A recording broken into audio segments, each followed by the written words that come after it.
Oo. Mabigat siya, hindi ko talaga siya maiikot. Ngayon naiikot ko na. Eh, lambot na. Malambot na. Kanina, ganyan yung kamay ko. So yung sa shoulder mo na, ano na? Anong pakiramdam? Sarap. Kahit masakit siya. Oo. Pagkatapos, masarap pagkurot. So nung hindi ka pa na-therapy ni TB Bisaya 1, anong pakiramdam po dito po? Nung hindi ka pa na-therapy ni TB Bisaya 1, anong pakiramdam sa... Pakiramdam ko kanina, hindi pa ako na-therapy ni TB Bisaya 1. Ang bigat ng pakiramdam ko. Ganun? Opo.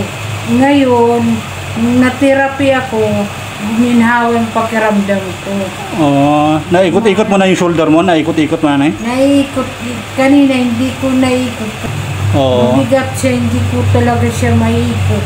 Ngayon, naiikot ko na. Na-exercise ko na. Malaking no? Malaking ginhawa. TB Bisaya 1 Advocacy for free only. Chiropractic, hilot massage, bone sitting and therapy. TB Bisaya 1, hangad ko po ay makatulong sa mga kababayan natin. For free only. Chiropractic, hilot massage, bone sitting and therapy.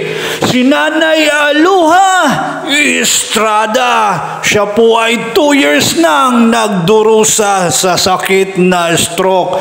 Residente dito sa Bagong Silang, Caloocan City.